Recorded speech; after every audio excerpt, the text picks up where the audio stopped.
for a sick man, Obi urges Nigerians. That is true. All right.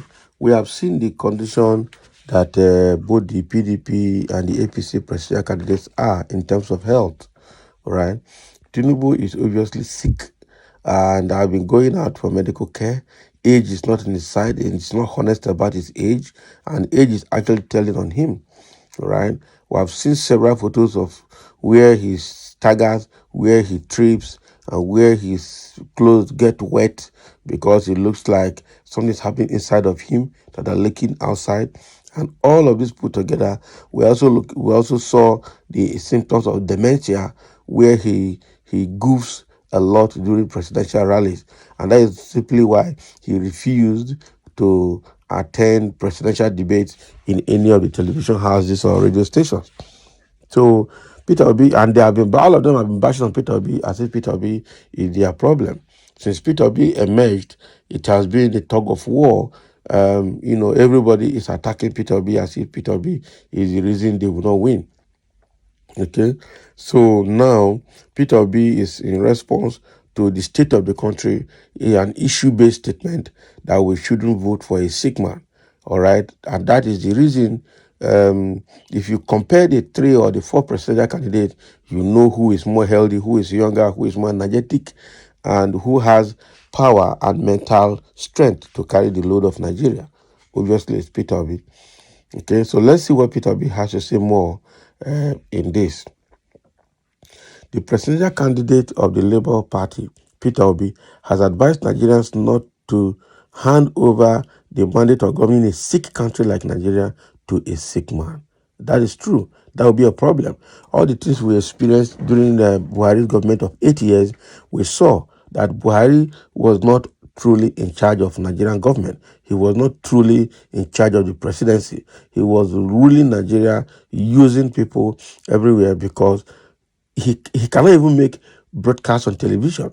All right, all the broadcasts we get from him to Nigeria are recorded and edited videotapes that they come and play for us, because the man virtually was in UK for treatment. All true, he was sick, and Nigeria was sick, and that gave his kitchen cabinet, the nepotic system of government, became obvious in Nigeria during this Buhari's regime. And so voting another sick man into power after Buhari is like falling into its own pit. And that is not allowed. That will not be tolerated. That should not happen. Right? Obi stated this at the University of Nigeria and Soka in continuation of his nationwide campaign ahead of the February 25 presidential election. This country is sick and should not be handed over to a sick person. I am not saying that anyone is sick. We have been here for over 2 hours. We don't want people who can't stand for 30 minutes, Obi said in an interactive session with the university's business school. He identified character and trust as 2 cardinal attributes to look out for in this recruitment of leaders to pilot the affairs of the nation for the next 4 years. I think Obi is very intelligent. So he is not saying anybody is sick, all right? But he is saying that look at all the people aspiring to be president of Nigeria. And anyone that is sick among them, don't vote that person, all right? Vote somebody that is healthy, and vote somebody that is strong enough, both physically and mentally, to take up on Nigerian loads, okay? He said, we have been standing here for the past 2 hours. Some people cannot stand for 30 minutes, all right? So don't vote for somebody who can't stand for 30 minutes to talk. Otherwise, you are as good as, voting for a sick man to lead Nigeria. That would be too bad. That would be too bad. In the United States, during elections, they go for debate. Somebody once asked Barack Obama questions that were personal, and he answered. But here in Nigeria, somebody wants to contest elections. We don't know his real age. We don't know his name. We don't know the schools he attended. Nobody knows his real identity, and he is pushing to lead everybody. Wow.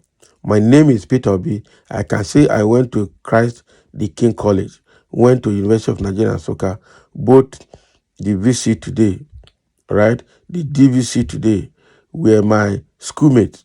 We came to universities the same year and left the same year. The people I went to school with, I can see them here today, my seniors and my juniors. How come we now have people who do not have classmates? This is very important.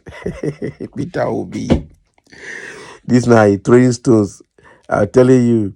So we know people are hiding their educational qualification, hiding their age, hiding their ancestral descent, hiding everything. We don't know school they attended, no primary school, no secondary school. The thing is quite unfortunate. Okay, so him, Sir Peter B is saying he attended Christ the King College, he attended University of Nigeria Soccer.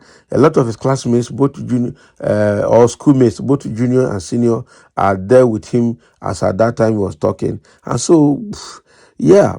So vote somebody you know his identity, that you know very well, that has clean and traceable record. That is what Peter B is trying to say here. The former Anambra State governor, however, admitted that everybody can't be educated equally or formally, but everybody's record must be straight.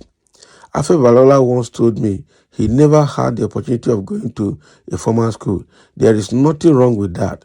There are so many people who have done well in life and never went to formal school. On corruption, he said, if you say you will fight corruption, let's go to the road, right? You have passed, and see what is remaining there after you left, stressing that this year's election must be based on competence as it requires physical and mental energy. It is not a retirement job. That is very good. So yeah, that is true. Okay, so leading Nigeria is a very heavy task that requires both physical and mental energy. All right, it is not a job meant for retirees. So somebody has retired and say, I'm retiring into politics after doing 30 to 35 or 40 years in civil service or in private sector, and you are retiring and you tell people, I'm retiring into politics. To do what? All right. Leading Nigeria is a job that is very, very tasking and needs somebody that has the energy and the power to lead it. Okay. That has both physical and mental well-being, is in good health and can reason and can discuss, can take the lead, can take charge. That attribute of someone that can lead Nigeria. Otherwise, we just end up being like the government of Nigeria under Buhari, where he never stayed closely. He cannot talk to Nigeria directly. He cannot field press questions. He cannot do anything. Addressing Nigeria through videotapes. He cannot come live on TV and talk without carrying paper. No, no, no. Everybody in presidency is doing everything for him. There's practically nothing he can do alone. After they say presidency said, Buhari said, call him out and ask him questions on what he said, for where you will not see him to talk to. Okay, so this government has taught us lessons. Seriously, the government of Buhari has taught us lessons, and nobody should think of voting a sick man again into power. And that is what Peter Obi is stressing here as part of his campaign at University of Nigeria Nsukka in Anambra State, both in Enugu State and Oka. Okay, so this is a very good one coming from Peter Obi. Don't vote a sick man, whether you like it or not. Whether you hear or you don't hear, that's not your own. Oh. If you vote a sick man, you would have mortgaged your destiny and your family's destiny as well. Now everybody goes so far and not be one person. So thank you for listening, and let's have your comments.